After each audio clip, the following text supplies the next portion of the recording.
Hi viewers, and welcome to Season 1, Episode 1 of Amazing Cars. The car I'm trying to show today is a Rolls Royce. It's called the Camargue II. Rolls Royce first produced this car in 1975. They only produced 315 of them, and it was to be their most exclusive of the Rolls Royce range. Funnily enough, Rolls Royce have said openly that they consider this car to be the best Rolls Royce. So if you think about their motto, Rolls Royce is the best car in the world, then if this is the best Rolls Royce, it must be the best car in the world. Rolls Royce have put a couple of stipulations on this claim. They have said that this car has to outperform not only every currently existing or previous Rolls Royce, but also its competitors such as Bentley, Mercedes-Benz, Lexus, Jaguar, and any others who would wish to compete in that field for ultimate luxury. So we'll start from the front end. Rolls-Royce has continued to use a more classic Parthenon style grille.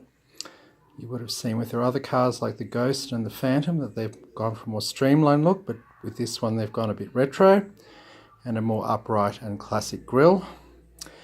And also with the front headlights, there is 3 on each side, circular, and again harkens back to the Rolls-Royce Silver Shadow, 2 circular headlights on either side of the grille.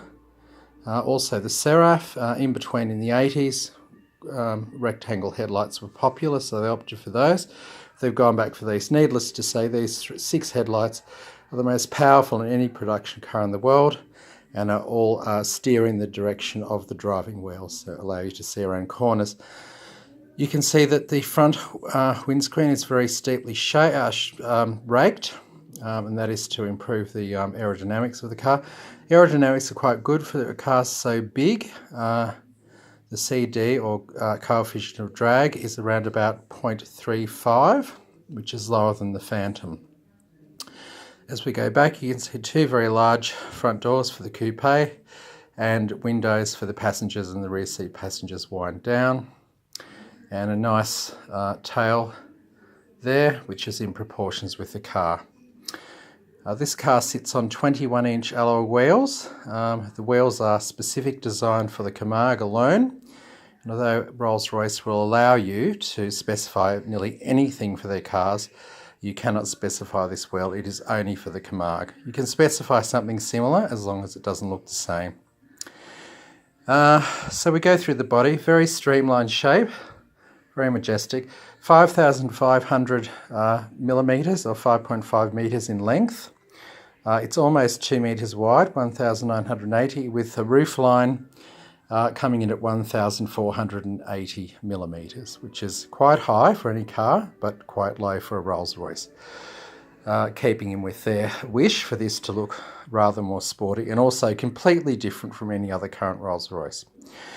So we'll start with the outer body. The body is made of aluminium. It's a pressed monocoque shell, extremely stiff, stiffer than any Rolls-Royce chassis that's been produced, about 15% stiffer than the Phantom, which is very stiff already. So not much flexibility in the drivetrain there. A special feature of this car is you'll notice the A-pillars there. There's a B pillar here. Rolls-Royce didn't want to put that in because they wanted the view of the passengers to be unobstructed. However, I think it's a good feature. It makes the car different from others. But also, if you see the A pillar, the B pillar, and the C pillar, they're all connected within the aluminium body in a titanium cage which encases the passengers. We have crumple zones at front and rear, and altogether this makes for an extremely safe package in terms of high-speed touring or even low-speed touring. Speaking of safety, this car has, I think, 14 airbags. There's a driver's airbag, a passenger airbag. There are roof airbags for both passengers and both passengers in the rear. So that's 1, 2, 3, 4, 5, 6. There are 4 seat airbags. And then there's additional 4 knee airbags. So this car has 14 airbags, which is 3 more than the car that is behind that. So a lot of emphasis put on safety, especially with the titanium roll cage. And additionally, at the back here where the fuel tank is, we have what's called an explosive fuel tank. That's where the fuel tank is filled with what's kind of like a mesh, kind of like the thing that you'd scrub your pots and pans with, that is through the entire fuel tank, and that ensures that if the fuel tank is ruptured, that it will not explode. And because this is a hybrid drivetrain, which we'll get to soon, underneath here where you can see well, just the dark section under there, most of that is filled with lithium-ion batteries, thanks to our very clever friend Elon Musk. And we'll talk about range of performance after that. So that's the exterior of the car. Apart from I missed this door here, when you touch it, it activates, but it doesn't open as you would expect. It slides forwards and it extends all the way down the front of the car, giving you ample access to both front and rear seats. And also the roof, you see the slightly blue tinge there. Rolls Royce opted not to have a sunroof in this car. They felt that if the interior was hermetically sealed and the climate control worked properly, there'd be no reason for the passengers to need a sunroof, apart from the fact that they can wind down their side windows. So that's their logic behind that. Both rear windows and the rear window have got what's called a chromatic dimming, so the passenger can select whether it's completely opaque or what level of sunlight they'd like to let in, and that includes the top sunroofs as well. Well, not sunroofs, but top roofs as well. So that's the outside of the car. Apart from the wheels, these are alloy wheels, like I said, 21 inches times 9.5 inches at the back, and 21 times 9 at the front. So getting to the interior, which we can't see unfortunately, but it's all leather, as you would expect, but it can be bespoked in many different materials. Pretty much any of them you can select, from ostrich skin, alligator skin, velvet, velour, even black diamond mink if you wish. Rolls Royce might advise you that that might be too gauche, but then again, they can't really say that to you, because with the introduction of the Phantom 8, they really redefined what the meaning of gauche was. So yes, you can have a gold Lady of or Spirit of Ecstasy on the front there. You can have it in silver, or if you want to, you can have it in sorry about that.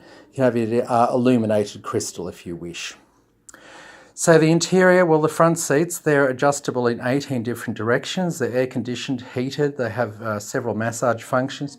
Pretty much the same goes through the rear seats. 8-seat adjustable, lumbar support, massage functions, heated and cooled. In the rear, you have a full entertainment system, so two, I think it's 13-inch screens for each passenger. You can watch DVDs, you can hook into the internet. Basically a full suite of what you would require on a trip extending more than 2 hours. Also in the back there is a refrigerated space for food, so that's like cut sandwiches. There's a refrigerated space for champagne and white wine with accompanying glasses, and there's also a non-refrigerated space for liqueurs like cognac with accompanying crystal glasses. So your entire minibar is basically fitted out with a little bit of food, and you've got your entertainment. So basically, sitting in the rear of this car is a little bit like, if your chauffeur is driving for you, being in some kind of executive jet or first class on Emirates Airways. Now, the interior can be completely bespoke, so we really don't have to talk about that much. Pretty much anything that you want can be installed on the inside of this car to improve your driving experience. Now, getting back to what I said at the very beginning of this video, Rolls-Royce did say this was the best Rolls-Royce, so it was better than any other Rolls-Royce and ergo better than any other car, and they had specified how this would be measured. Now, funnily enough, some of them are what you would expect, others are maybe not. One of the things that really sets this car apart is its suspension. It's the first car in the world to employ the Bose suspension system, which is even better. I thought I would never say this, but even better than Citroen's hydro pneumatic suspension, which really went far and beyond coil springs. But this goes beyond again. So it's another level of luxury. This car really is not perturbed by any road surface and does feel like a magic carpet. So ride quality was one thing they were interested in. A second one was noise. Rolls Royces have been renowned for being quiet. This is the quietest Rolls Royce and the quietest car that's ever been produced. It has noise cancelling systems that come through the stereo, but they are hardly needed. The interior is superbly insulated, and this car at both 60 kilometres, 100 kilometres, 140 kilometres, 160 kilometres, 200 kilometres an hour is quieter than any car in the world. So it really does perform on that level. So ride quality and noise, one of the two major ones, are adequately defined in this car. Now, the third one is safety, and I think the titanium roll cage, the airbags, and the structural rigidity of the car really speak for themselves. It is about 2.85 tonnes, but it can do 0 to 100 in 3.7 seconds, and it does have a top speed of roughly about 328 kilometres an hour. So it's very fast, and it can accelerate very fast as well. It has all of the sat-nav and every electronic convenience that you could require. It also has a partial self-driving function if you wish to let the car drive by itself. Some owners are not that happy about that.